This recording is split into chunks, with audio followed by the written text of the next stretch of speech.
প্রাণীর বান্ধবীরে দাও দেখা দয়া করে প্রাণীর বান্ধবীরে দাও দেখা দয়া করে।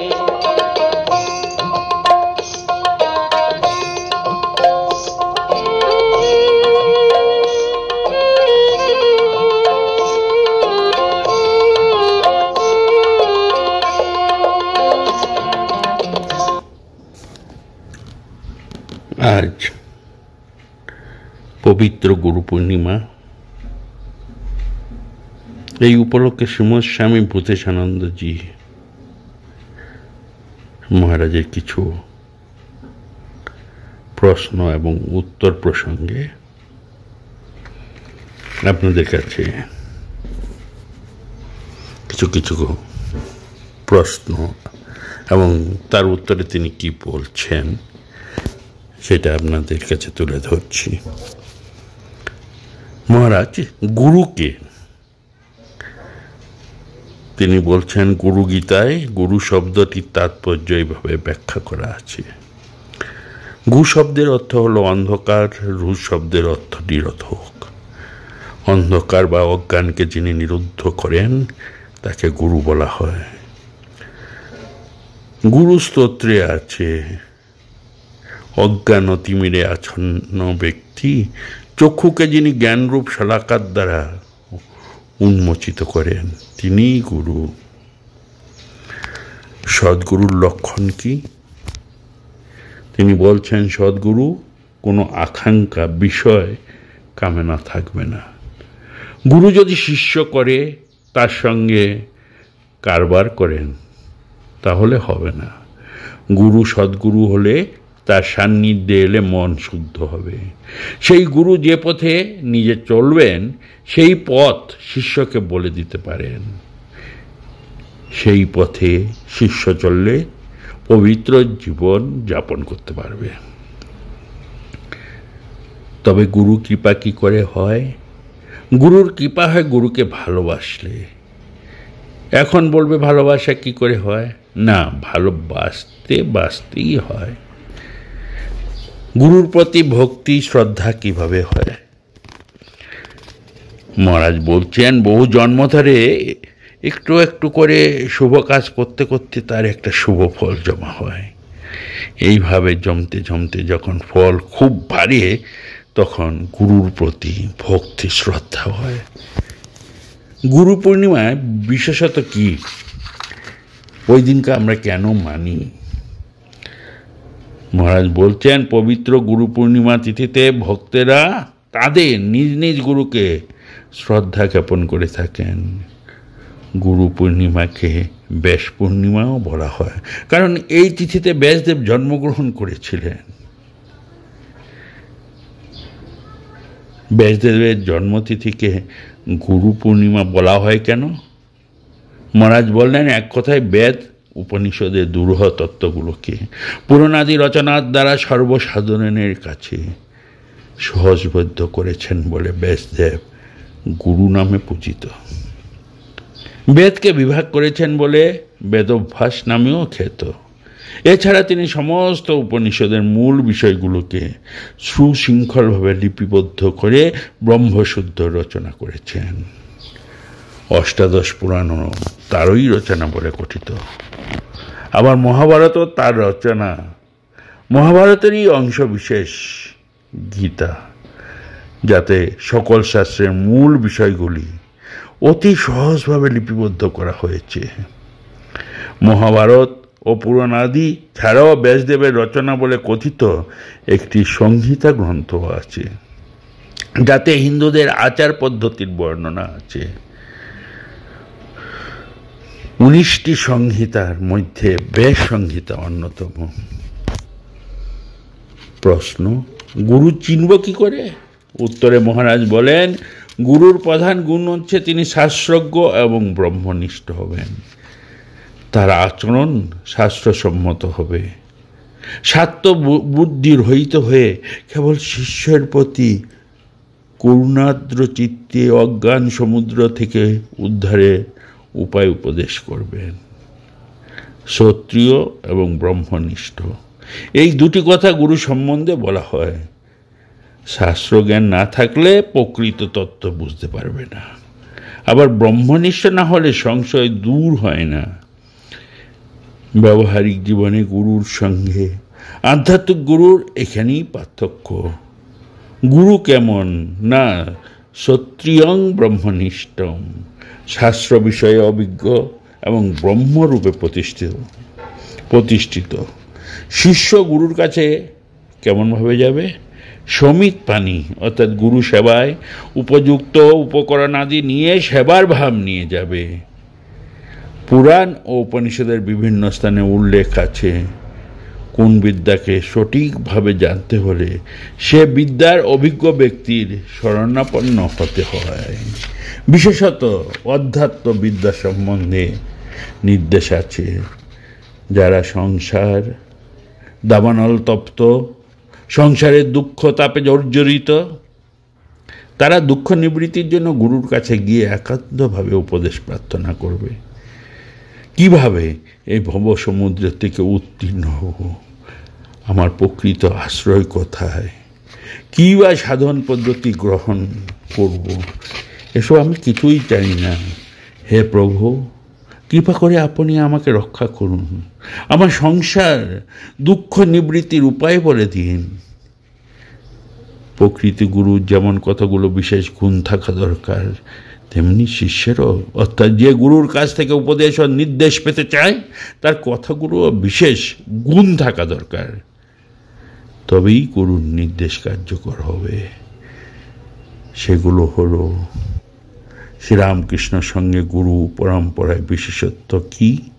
উত্তরে শ্রীরামকৃষ্ণের পার্শ্বদরা সকলেই শ্রীরামকৃষ্ণকেই একাধারে গুরু এবং ইষ্ট বলতেন। সেই অনুসারে তাদের সম্প্রদায়ের গুরুরা কেউ নিজেকে গুরু মনে করেন না। তারা নিজেদের শ্রীরামকৃষ্ণের সাধনার দ্বারা ধারক ও বাহক মাত্র মনে করেন। ঠাকুরই গুরু, তবে প্রথমে দীক্ষাগুরুর ভিতরে তাকে ভাবতে হয়। দ্বিতীয় পর্যায়ে দীক্ষাগুরুকে ইষ্ট লয় করতে হয়। ধ্যানের পক্ষে এটাই সহজ এবং স্বাভাবিক প্রণালী। এর জন্য দীক্ষাগুরুকে প্রথমে সংক্ষেপে ধ্যান করে পরে তাকে ইষ্ট লয় করে ইষ্টের ধ্যান করে যেতে হয়। সচ্চিদানন্দই গুরু। তিনি সর্বত্র বিরাজমান। তিনি সব সময় সকলের অন্তরে রয়েছেন। তিনি সত্যিকারের গুরু। তাকে হৃদয়ে ধ্যান করতে হবে। দীক্ষাগুরু হলেন পথ। তিনি সেই পথ শিষ্যকে নিয়ে যাবেন পরম গুরুর কাছে। তার কাছে পৌঁছানোই শিষ্যের পরম লক্ষ্য। শ্রীরামকৃষ্ণদেব বলতেন, সকলেই গুরু সেই এক সচ্চিদানন্দ, কিন্তু যেহেতু আমরা তাকে সাক্ষাৎভাবে ধরতে পারছি না, এর জন্য সাধনের সহায়ক রূপে কোনো মানব গুরুকে আশ্রয় করতে হয়। আবার মানব গুরুর প্রতি ঈশ্বর দৃষ্টি রাখতে হয়। শাস্ত্রের এই নির্দেশ, অর্থাৎ মানব গুরু হলেন সেই ঈশ্বরই গুরুর প্রতীক বা প্রতিমা। সুতরাং যখনই আমরা বলছি গুরু ইষ্ট এক এবং গুরু শিষ্যের সঙ্গে থাকবেন, তাই এই শাস্ত্রীয় দৃষ্টিকে লক্ষ্য করেই বলা হয়। মানব গুরু তার সাধ্য অনুসারে শিষ্যকে চরম লক্ষ্যে অর্থাৎ ঈশ্বর অনুভূতিতে পৌঁছাতে সাহায্য করেন। কিন্তু সচ্চিদানন্দ গুরু সাধককে তার স্বরূপ প্রাপ্তির পথে এগিয়ে নিয়ে যান এবং তিনি সাধকের সাধন পথের সর্বদা সঙ্গী, পথ নির্দেশক ও চরম লক্ষ্য। শিষ্যের কি যোগ্যতা থাকা দরকার? অভীষ্ট আদর্শে পৌঁছানোর জন্য তার ঐকান্তিক আগ্রহ থাকা চাই। কৌতূহল চরিতার্থ করবার জন্য দীক্ষা নিব এরকম যেন না হয়। গুরুর নির্দেশের প্রতি পরম নিষ্ঠা থাকা চাই। শিষ্যের চরিত্র শুদ্ধ হতে হবে। গুরু এবং শিষ্য উভয়ই চরিত্র শুদ্ধির উপরে সমানে গুরুত্ব দেওয়া হয়েছে। শিষ্যকে বিনীত হতে হবে, উদ্ধত নয়। গভীর শ্রদ্ধার ভাব না থাকলে গুরুর আশ্রয় নেওয়া সম্ভব নয়। কিন্তু গুরুকরণের পূর্বে তাকে যথাসম্ভব পরীক্ষা করে নেওয়া প্রয়োজন হলেও গুরুপদ বরণ করার পর নিষ্ঠার সঙ্গে তার অনুসরণ করা শিষ্যের একান্ত প্রয়োজন। গুরুর জ্ঞান সম্ভার গ্রহণের শিষ্যের নম্রতাই তাকে উপযুক্ত আধারে পরিণত করে। বিনয়, ঐকান্তিকতা, পবিত্রতা এবং সেবার মনোভাব না থাকলে গুরু সঙ্গ কোনো লাভ হবে না। এতক্ষণ ধরে আসিতে হবে মোর বারে বারে, এই না ভাবের মাঝারে। আসিতে হবে মোর বারে বারে, এই না ভাবের মাঝারে। আর না হবে মোর মানব জনম, আর না হবে মোর মানব জনম। পাষাণে ভাঙিলে মাথা রে, প্রাণের বান্ধব রে। দাও দেখা দয়া করি, প্রাণের বান্ধব রে। দাও দেখা দয়া করি।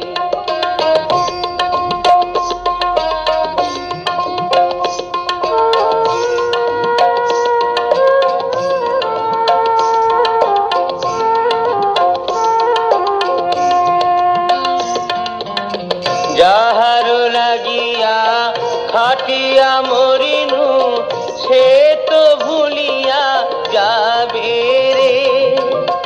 যাহার লাগিয়া খাটিয়া মরিনু, সে তো ভুলিয়া যাবে রে। প্রাণ পাখি মোর পলকে উড়িবে, প্রাণ পাখি মোর পলকে উড়িবে। ছাড়িয়া সকল মায়া রে, প্রাণের বান্ধব রে। দাও দেখা দয়া করি, প্রাণের বান্ধব রে। দাও দেখা দয়া করি। তাই তো স্বামী বিবেকানন্দ কিভাবে ঠাকুরকে যাচাই করে নিয়েছে। আমরা জানি যে তিনি ভাবতে পারেনি। সাধারণত আমরা বামুনদের মনে করি ওরা সব সময় চায়, সব সময় তাদেরকে দাও। দেখবেন কলিযুগের বামুনরা যত উপঢৌকন দিবেন তত আপনার পূজা ভালো হবে, মন্ত্র জানা থাক আর না থাক। এসব অনেকের মনে অনেক ধারণা থাকে। যারা উপযুক্ত শিষ্য তারা গুরুকে যাচাই করে নেয়। যখন তিনি শুনলেন তার অধ্যাপকের কাছ থেকে ভগবান শ্রীরামকৃষ্ণ নামে একজন পরম পুরুষ আছেন, তিনি যাচাই করবার জন্য, তিনি নাকি শুনেছেন তিনি পয়সা ছুঁতে পারেন না, পয়সা ছুঁলে কষ্ট হয়। তিনি ভাবছেন এও কি সম্ভব। তাই তিনি ওনার সঙ্গে গল্প ছলে দুজনে গল্প করতে করতে ঘরের বাইরে বেরিয়ে আসলেন এবং বিছানার তলায় কয়েন্স রেখে দিলেন। যখন সব গল্প করতে করতে করতে করতে যখন ওনারা ঢুকে গেলেন ঘরের ভিতর, হঠাৎ ঠাকুর বসতে গিয়েই চিৎকার করে উঠলেন যে শিঙি মাছ হুল ফোটালে যেরকম হয় সেরকম কেউই বোধহয় হুল ফুটিয়ে দিয়েছে। সবাই ভাবলো কি হলো। নরেন্দ্র বুঝতে পারলেন যে গুরুদেবকে তিনি পরীক্ষা করে দেখছেন। সবাই মিলে ঠাকুর হিঁদুকে জিজ্ঞাসা করলো, হিঁদু এই কি হলো রে। যখন বিছানা ঝাড়াঝাড়ি করতে গেছে হঠাৎ করা পয়সা শব্দের ঝনঝনানি শুনতে পেয়ে ঠাকুর মুচকি করে হেসে বলছেন, গুরুর কিছু দিবার থাকে তারাই গুরু, তাদের কিছু দেবার থাকে, এবং শিষ্য গুরুকে সব সময় যাচাই করে নিতে হয়। তাই আমরা দেখি যে গুরু শিষ্যের যখন প্রথম মিলন গানের মধ্যে দিয়ে হয়েছে, বারবার সেই গানটা মনে পড়ছে। নিজ নিকেতনে সংসার বিদেশে বিদেশীর বেশে ভ্রম কেন অকারণে মনো চলো নিজ নিকেতনে।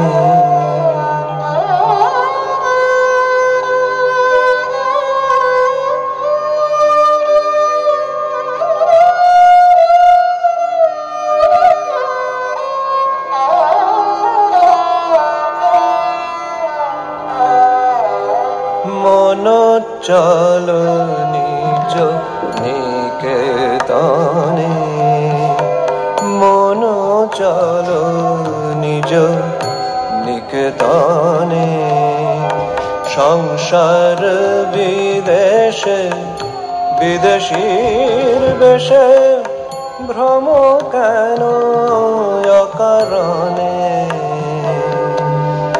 সংসার বিদেশে বিদেশীর বেশে ভ্রম কেন অকারণে মনো চলো নিজ নিকেতনে, মনো চলো নিজ নিকেতনে।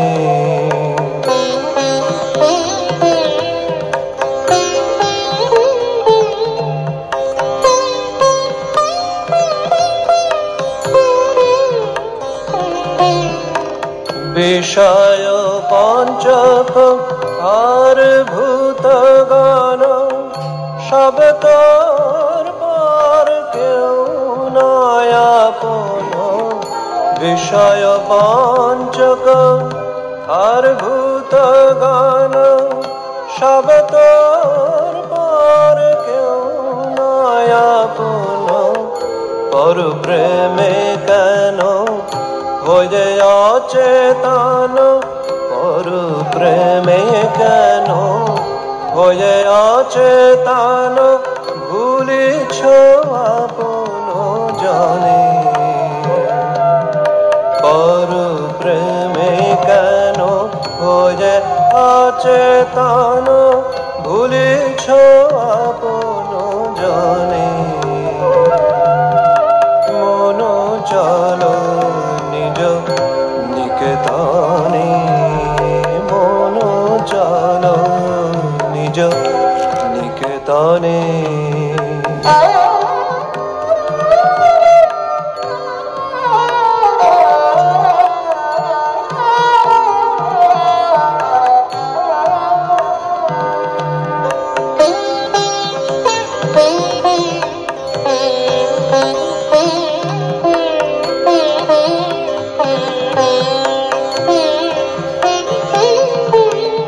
সত্য পথে মন করো আরোহণ, প্রেমের আলো জালি চলো অনুক্ষণ।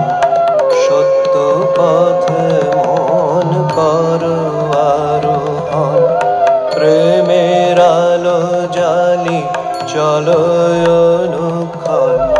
সঙ্গেতে সম্বল রাখো পুণ্য ধন, গোপনে অতি যতনে।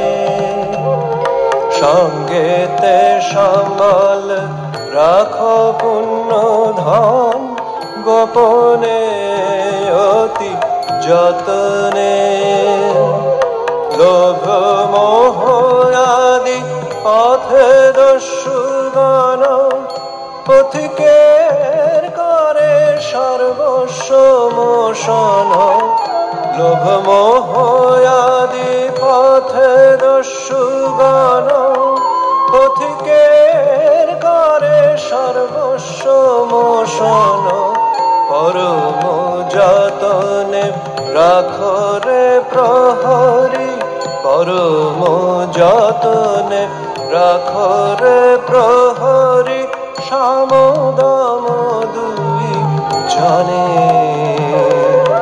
পরম যতনে রাখো রে প্রহরী সমদম দুই জনে মন চল নিজ নিকেতনে মন চল নিজ নিকেতনে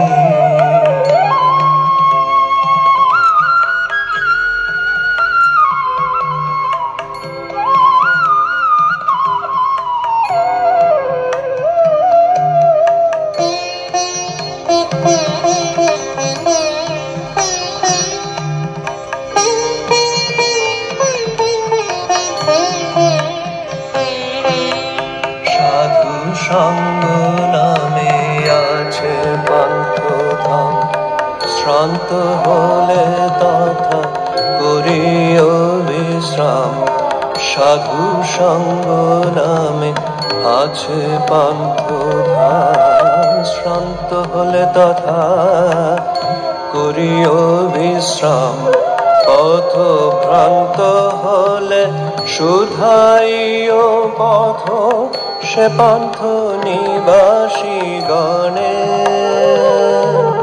পথ ভ্রান্ত হলে শুধাইও পথ সে পান্থ নিবাসী গণে যদি দেখো পথে ভয়েরই আকার প্রাণ পরে দিও দোহাই রাজার যদি দেখো পথে ভয়েরই আকার প্রাণ পরে দিও দোহাই রাজার সে পথে রাজার প্রবল প্রতাপ সমন ডরে যার শাসনে সে পথে রাজার প্রবল প্রতাপ সমন ডরে যার শাসনে মন চল নিজ নিকেতনে মন চল নিজ নিকেতনে সংসার বিদেশে বিদেশীর বেশে ভ্রম কেন অকারণে সংসার বিদেশে বিদেশীর বেশে ভ্রম কেন অকারণে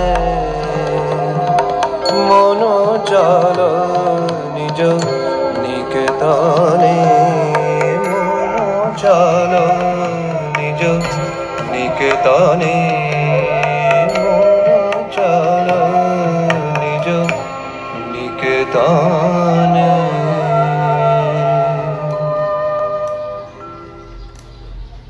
আজ গুরু পূর্ণিমার দিনে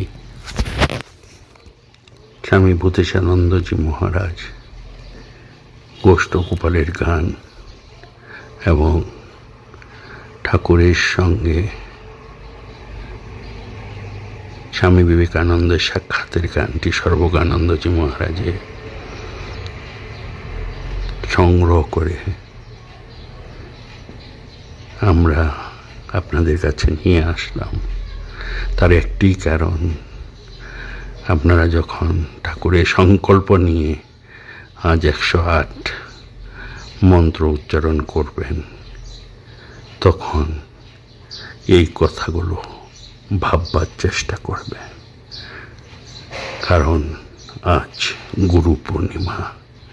গুরুই একমাত্র আমাদের উদ্ধার করতে পারেন এই পুণ্যদিনে। সকলকে জানাই আমার আন্তরিক প্রীতি, শুভেচ্ছা, ভালোবাসা, ধন্যবাদ।